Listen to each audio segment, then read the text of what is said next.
Like, obviously, his priority would be like injury proofing himself, getting back in there, and like he very much wants to get back and have a run for sure. So welcome back from peeing. So we were just talking about Conor McGregor's injury. The weird thing is that there's a loophole in USADA that allows you to get out of the testing pool. And get out of the testing pool, you can just juice up. Yeah, most of the guys weren't even aware, apparently. Like, I think it was Anthony Smith who does the show with Bizbang. Yeah, he was like, I didn't even know you could fucking do that. Seems weird. And you just need 6 months. Like, if someone had an injury, though, that's a very wise way to approach it, right? Like, what potentially would be good things that you would take if you had a broken bone and you wanted it to heal quicker? HGH, peptides, androgens are very restorative of, like, they'll reinforce bone mineral density. Like, it's not just muscle tissue for anabolics too. Like, there's certain stuff that's going to stay in his system for a long time he could never use, but like on the bioidentical side, like anything that is pro like bone integrity, infrastructure enforcing, like he is going to be like, I would be highly incentivized if I was him and I knew I wasn't being tested. Yes. So I'd be pushing that vector hard if I was him. If you took time off, so if it was you and you were a UFC fighter and you broke your leg and you found out about this, you saw a loophole. So you would take peptides, you would take growth. What are the things you were saying that you wouldn't take because they would stay in your system for too long? Oh, like any synthetic androgen, like you would not be touching in general. Like anything that could be detected for, like, I don't know, DECA, like anything of that nature, I'm sure is not even on his radar. It would be more like bioidentical compounds. How long does that stuff stay in your system? Bioidenticals? Like a DECA? DECA can be like a year you get detection. Oh, really? Yeah. Wow. It's fucking nuts. So him taking testosterone, but wouldn't that fuck with his endogenous production of testosterone then when he gets off of it? Yeah, he could, but I'm saying the most logical thing would be the growth factor side of things. So that would be GH and then accompanying peptides like the BPCs, the TB500. Yeah. There's other peptides that are not even tested for that I'm sure he was probably already using. But yeah, like I imagine his main priority is injury proofing himself more so than getting like juicy as fuck. Right. Yeah. Yeah. Well, also just recovering. Yeah. From that. You know, when your bones get snapped and it's a weight bearing bone. He says, I crushed the metatarsal bone in my foot 3 weeks before the Khabib fight and still made the walk. All injuries are not the same. You will see it all on Netflix. Oh, so he's doing a Netflix documentary? When a serious injury with a high percentage of never recovering occurs, it is just simply not the same. Yeah. Well, there is a high percentage of never truly recovering. Yeah. No, there's like a few.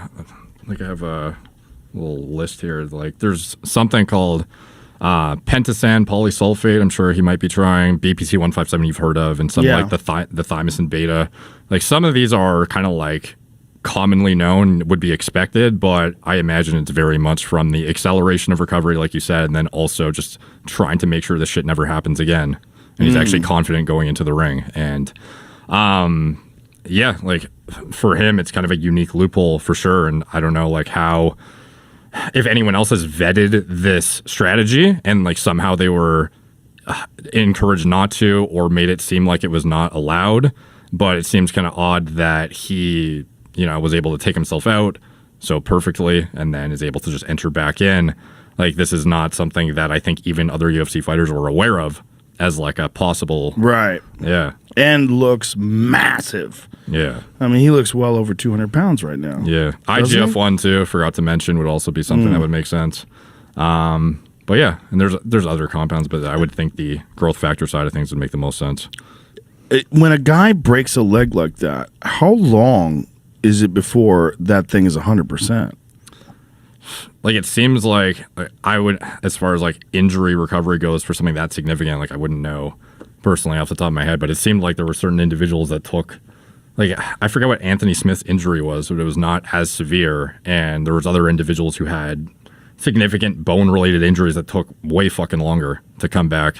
Yeah, well, Anthony thought his leg was broken, but it turned out it wasn't. Okay. But it was some sort of a significant, I think it was a ligament injury or something like that, which is why it was so unstable that he thought it was cracked. Is that what's going on? What was Anthony Smith's injury? Back from Paris, pain in the leg. This is saying he had a leg break. I don't know. Maybe see if it gets corrected. Well, I cracked my shin skiing. It's called an insufficiency fracture. Okay. Is in the I had a meniscoscopy. I have some meniscus missing from the inside of my knee, and I crashed skiing, and I got a crack. And I was like walking around. I was like, this fucking hurts, like in a weird way. I better get an MRI. And then I got it checked out, and the doctor's like, the top of your shin where it meets the cartilage is cracked. Yeah. And it healed. It took a couple months and it was gone, but it's like that. That was no big deal. Didn't have to get screws or a cast or anything. I just did normal stuff. I just didn't throw any kicks or anything. Reveals what caused leg break. He said just fucking shit luck, and so it is a leg break. Stepped on the foot, pulled back, and then dragged my body forward. I thought, but this is like right after the fight, correct? Yeah, that thing I was just reading was like some other complications he had after he got surgery, or had some What was that? Did he have like staph infection? They thought he had or a clot or something. Oh Jesus! But I guess he didn't. He went to the doctor. They told him to go home. So what was actually wrong with the leg? Trying to find the date. They're saying leg break. This is November 3rd. I felt like he didn't break his leg. I felt like he thought it was broken, but then Dana White said it wasn't. Yeah. Okay. Either or. It wasn't as significant as Conor's, where you snap both the tibia and the fibula. Yeah. Both of them, it was dangling there. I mean, he went into that fight with a fractured leg. Yeah. Like he had a stress fracture that was already there. Like they were looking at it. Headed for surgery after suffering broken ankle. Dana White admits error. Oh, so Dana had said that it wasn't broken, but it in fact was broken. I get it. Yeah, so he had to get his ankle repaired. Jeez. Which is bad, but not as bad. Getting the tibia and the fibula snap, and then you have to reestablish blood flow, and everything has to heal back up. And then also, you're fucking kicking knees and elbows and shit. And I mean, how confident is he going to be throwing that leg?